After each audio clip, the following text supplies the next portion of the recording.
Hi all. Well, to fill in between times when I'm waiting for the fiberglass to go off, the next 962 chassis needs to be built. If nothing else, just so that I can mount all of the 962 body panels to it.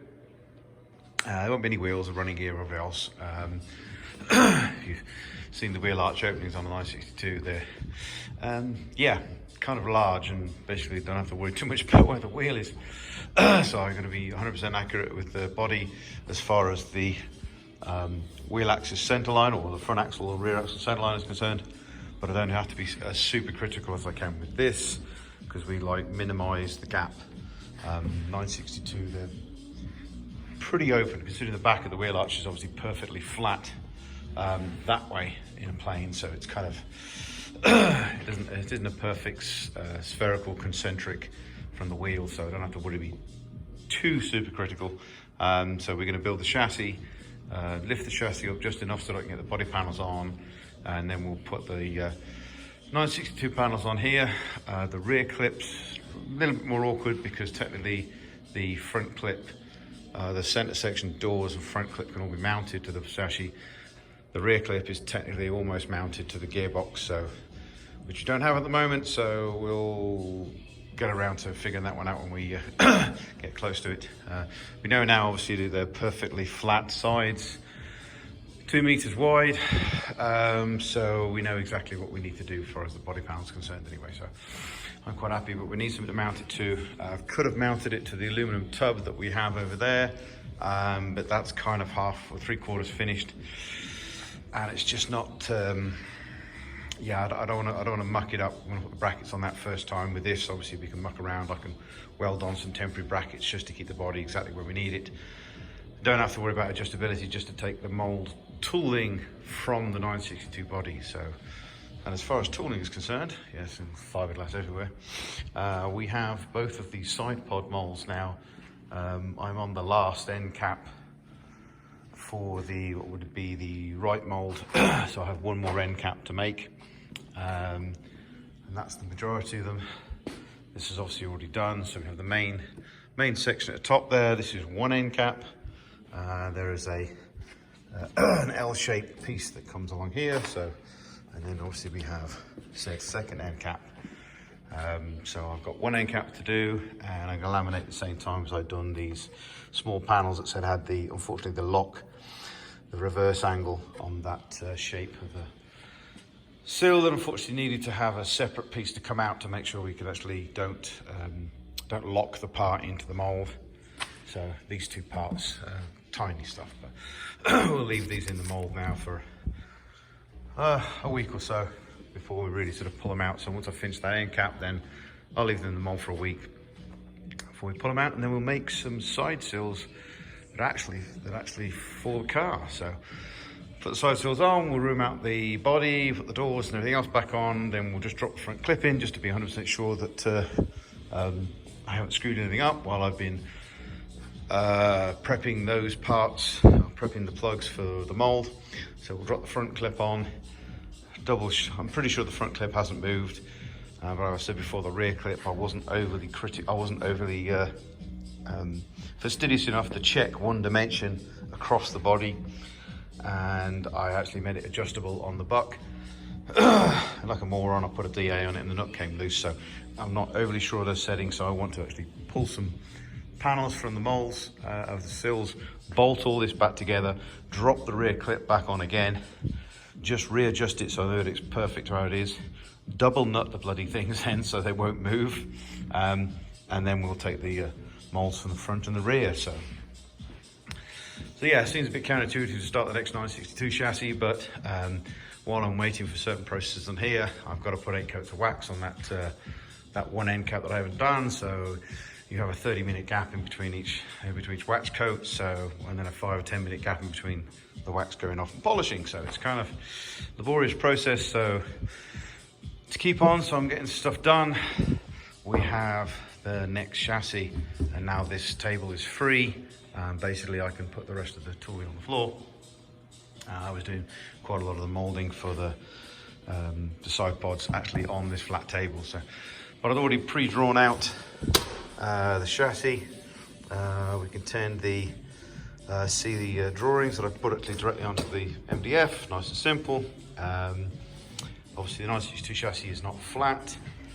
It is totally an aero profile. It's a very rough aero profile, but it is still a profile. So from here, she's flat against the board. When she comes to this flat section between line and line there, it's actually raised 96 millimeters.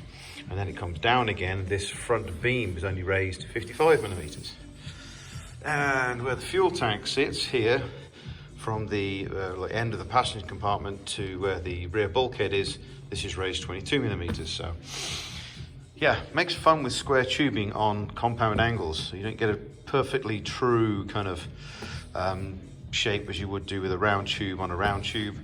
But to make that nice boxy look and to cover the whole chassis in aluminium to make it look very sympathetic to an original aluminum tub, and that's what we're going to do. So square profile and a square profile at the top basically makes for a darn sight easier kind of aluminium paneling. And as you've probably seen the last car, we pretty much did most of the aluminium paneling on that, so it did look a lot more like an aluminum tub and a lot more sympathetic to how the original one was. One minor mod we've made on this over the last one, because like it's always better to do this once you do the second one, there's always a slight improvement.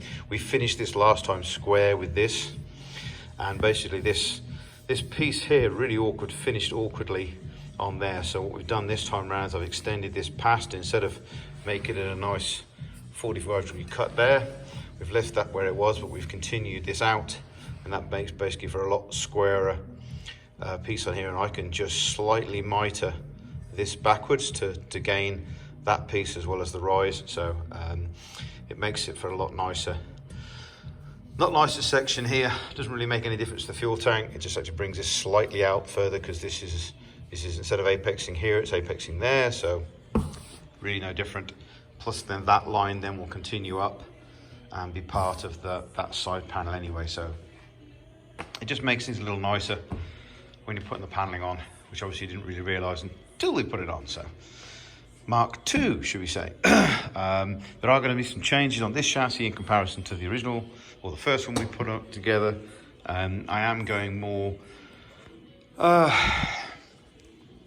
we put the steering rack in front of the pedals, or in front of the axle line last time. Now that seemed more sensible to me. It gave you a bit more steering column joint to play with, and basically made it a little easier to have basically a single center mount steering rack. With this one, I've decided that I'm going to actually have to have a custom one made with an offset rack, which is obviously in the right position. We're going to have to make a custom anyway, so we'll do an offset rack. So in that case, it would be easier in some respect to put the rack in its original position, which is behind the axle center line. Makes the steering pickup arm for the upright a lot easier. I can then alter the front uprights so they're more like the original. So we'll have a bolt-on section at the side instead of the top. That'll incorporate the top ball joint and the steering arm. Basically makes it infinitely adjustable for kingpin, caster, and everything else. You can just play around with the top wishbone and that, and you can basically do whatever setup you want. If you want more of a road setup, you can dial it back to 3.5. If you want more of a road setup, you can, push it to 5. It's just gives you a bit more flexibility. So, so there are going to be some definite changes to the front, the back end. If we continue building this particular car, I think this will probably end up with Kurt. Then we'll end up with 996 turbo mated to the X-Track sequential, which he already has sat in his garage floor next to his Vector W8. It's a very interesting car. But yes, that's probably where this chassis is going to end up.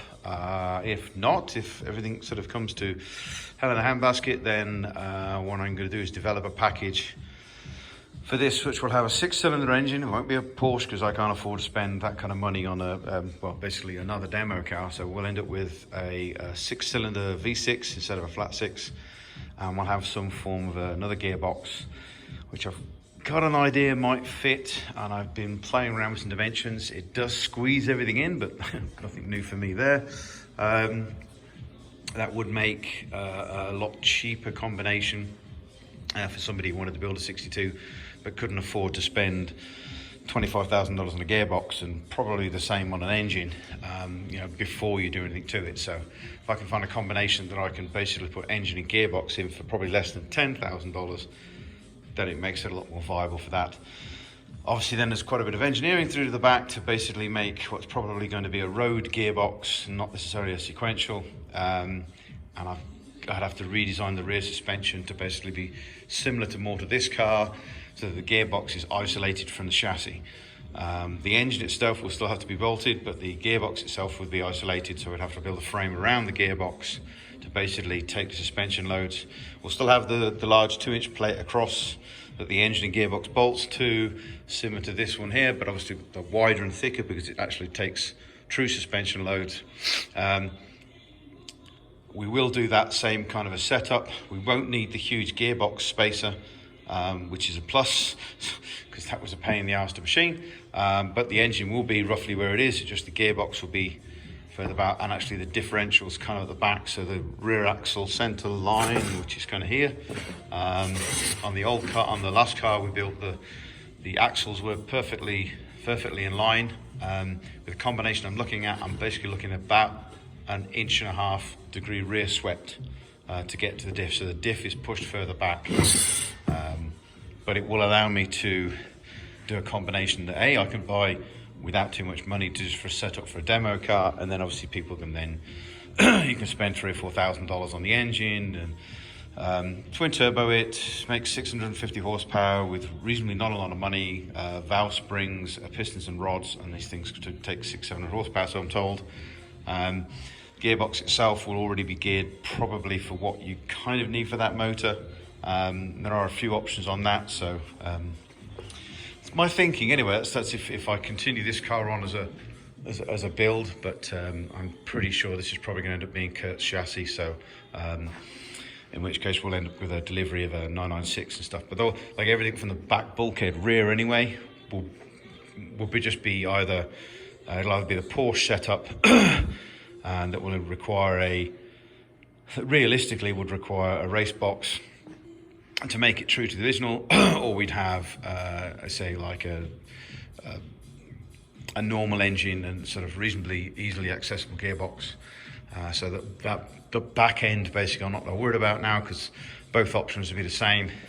Front end it'll be the same for either car anyway. So anyway, I'm blathering on. That's 13 minutes. I'll try to keep it short. So yeah, that's how we're going at the moment. Obviously we've been buying lots of electronics for the car. Still haven't got the dash yet, still don't need it right at the moment, so I've hanged off from that. But we do now have everything that we need pretty much from the back end. I am waiting for 2 more air inlet temperature sensors. Basically I want to put a temperature sensor pre and post the intercoolers. If nothing else, just to log and see how effective these particular intercoolers are. And we'll end up with 3 temperature sensors, one prior, so one basically one atmospheric from where it is, one prior to the one prior to the intercooler, one post the intercooler. So it'll be post turbo, pre-intercooled, then post intercooled, and then one actually right at the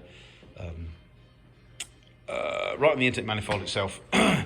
So we know we're right into there. Actually, no, we can put it on the intercooler. We have to be on the other side of the throttles. Question I have to have answered. Not sure if they're rated for pressure. Oh, well, whatever. We'll figure it out. Yes, there'll be a lot of extra sensors on this, but you probably won't need. But I just want to see exactly how efficient things are, and then we'll also have the intention to this is to have. Wasn't originally, but to have a methanol injection system in it as well, so we can basically see those IATs drop rapidly when we spray meth into the charge pipes into the cooler. So I can know basically post-turbo, pre-intercooler, post-intercooler, and then post-meth into the engine, basically to see what advantage you have, how much meth gives me a huge IAT drop. If I get a nice temperature drop across that with not as much, then I can lean off the meth a little bit.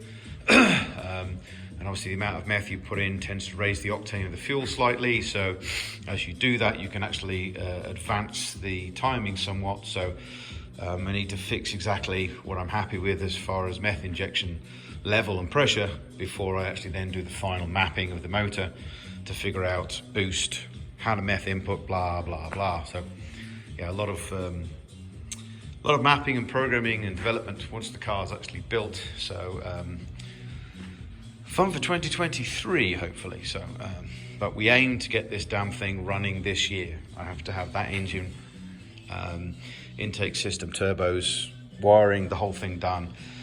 I need to have this car virtually running, or definitely running, but virtually finished. And then come next winter, we'll basically do the full strip down. Full strip down, we'll properly coat the chassis whichever way we go, whether we go with an epoxy paint, or whether we go with tempted to do like some form of metallic powder coat. And then we'll paint the body, or gel coat the body, or wrap the body, whichever decision I've made at the time.